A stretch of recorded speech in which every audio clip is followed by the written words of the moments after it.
ang salita upang tanang maniwala ay kanyang gawing dakila.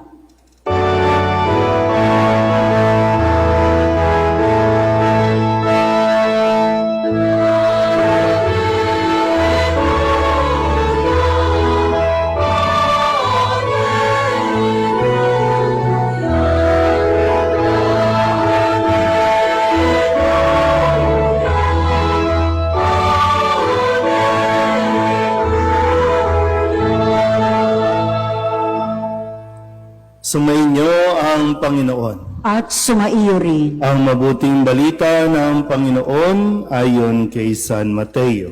Papuri sa iyo, Panginoon.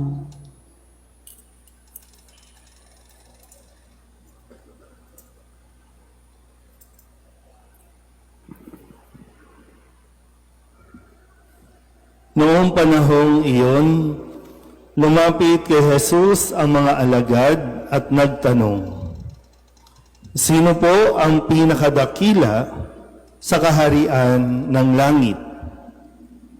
Tinawag ni Jesus ang isang bata, pinatayo sa harapan nila at sinabi, "Tandaan ninyo ito, kapag hindi kayo nagbago at tumulad sa mga bata, hindi kayo mabibilang sa mga pinagaharian ng Diyos. Ang sinumang nagpapakababa na gaya ng batang ito ay siyang pinakadakila sa mga pinagaharian ng Diyos. Ang sinumang tumatanggap sa isang batang ganito dahil sa akin, ay ako ang tinatanggap. Ingatan ninyo na huwag hamakin ang isa sa maliliit na ito.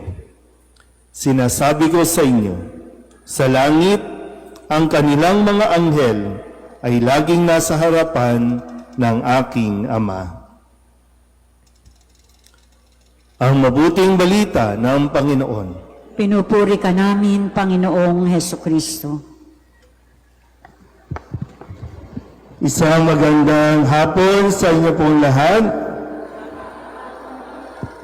Viva Santo Niño! Viva! May mga bata ba dito? Pwede ko bang anyayahan yung mga bata? Punta kayo dito sa harap. Dito muna. Upo kayo dito. Halika dito. Yan. Sige, upo kayo dyan. Upo muna tayo dito. Okay. O, sige, upo muna.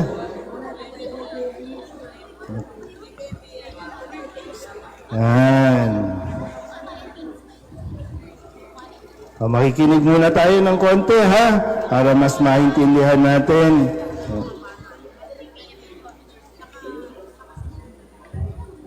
Yan, para kita. Sige, kasya naman yan.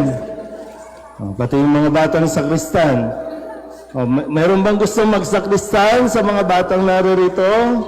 Yan, o, mamaya kausapin niyo yung mga sakristan, ha? Para, okay na ba? Nandito na ba lahat? Sabihin niyo ulit, ha? Viva Santo Niño! Sabay-sabay, ha? Viva Santo Niño! Yan.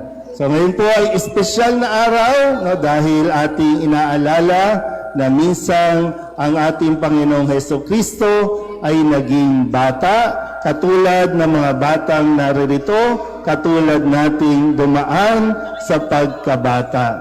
Sabihin niyo nga sa katabi ninyo, huwag kang isip bata. Malinaw naman po ang sinabi sa Ebanghelyo na kung gusto nating makarating o pagharian ng kaharian ng Diyos, kailangan tayong magbago at tumulad sa mga batang naririto. Mga bata, sinong gustong pumunta sa langit? Taas ang kamay. Yan. Sa matatanda dito, sinong gustong pumunta sa langit? Yan. So kung gusto daw natin pumunta sa langit o pagharian tayo, kailangan tumulad tayo sa mga bata. Ano ba pag sinabing mga bata? Di ba yung mga bata, sila ay larawan ng pagsunod. Sabihin nyo nga mga bata, pagsunod. Di ba mahalaga na dapat sumusunod sa mga magulang? Sino ang sumusunod sa mga magulang? Yan. Pag sumusunod sa mga magulang, mapupunta sa langit. Kung paanong si Kristo ay naging masunurin sa kanyang Ama. At ano pa ba ang larawan ng mga bata? Tingnan nyo nga yung mga batang nandito sa harapan, lalo na itong Santo Niño na ito. Di ba yung mga bata, sila ay larawan ng kainosentihan, kawalang malay, at talagang pure. No? Yung kanilang isipan ay walang halong malisya. Lahat ay nagiging pure. At yun yung kailangan din natin ulit mamalika. No? Ulitin ko po, ang sabi ng Panginoong Jesucristo, hanggat hindi tayo tumutulad sa mga bata. Magkaiba po yung mag-isip bata doon sa tularan ang mga bata. Na ang mga bata ay larawan ng kainosentihan. Kaya hindi ko alam po, no? Sana wag nyo nang dalhin ang mga batang ito sa posisyon ng lakbayaw sa gabi.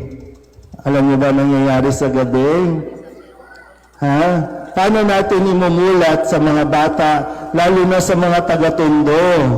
Pagdiriwang natin ang Santo Niño at sinasamba natin ang Santo Niño dahil siya ang hari ng tondo. Siya ang hari ng buhay natin. At ang pagdiriwang ng kapistahan ito ay pag-aalala na dapat nating sambahin ang Diyos. Pero bakit ganoon ang nangyayari? Sinasamba na natin yung mga katawan ng mga kung sino-sinong nagpuposisyon. Paano natin imumulat at tuturuan ng mga batang ito tungkol sa mga bagay na makamundo at tungkol sa mga bagay na makadiyos?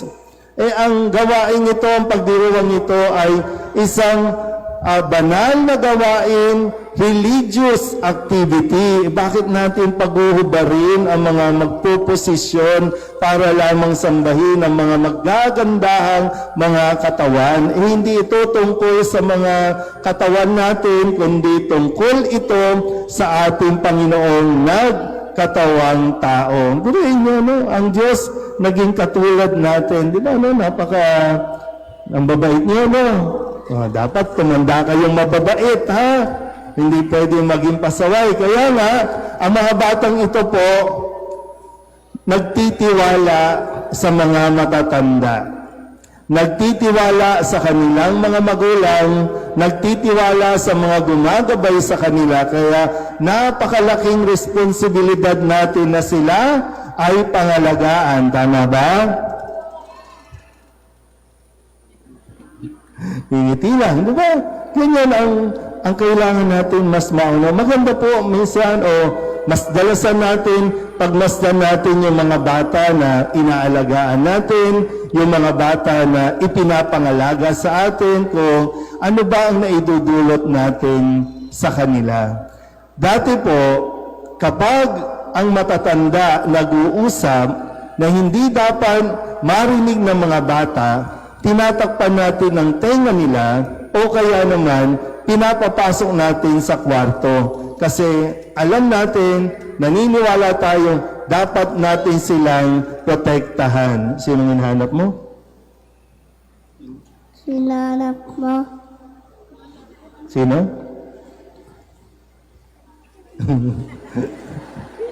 Nahiya na, naubos yung biskuit daw. Diba? Pero bakit tabi-tabi po, no? Baka kasi hindi na tayo nagiging sensitive. May mga salita na hindi dapat nila marinig. May mga bagay na hindi pa nila dapat makita. Kaya dapat natin silang protektahan. Kaya muli, no? Ang paalala sa atin, hanggat di tayo tumutulad sa mga bata, hindi tayo paghaharian ng Diyos. Kaya nawa, at least kahit sa atin man lang, kayo po sa mga pamilya ninyo, protektahan ang mga bata. Tiyakin na magkaroon sila ng magandang pag-uugali. Tiyakin na magkaroon ng magandang values, yung moral values, ibalik po natin. Pag sinabi mga bata, masama magmura, di ba?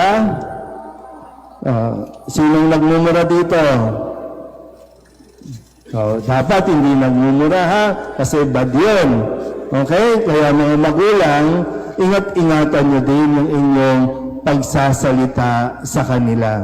Kasi kung minsan tayo dapat ang napoprotekta, pero kayo mismo ang magiging sanhi ng kung anumang hindi nagiging maganda o hindi nagiging magandang pag-uugali ng mga bata.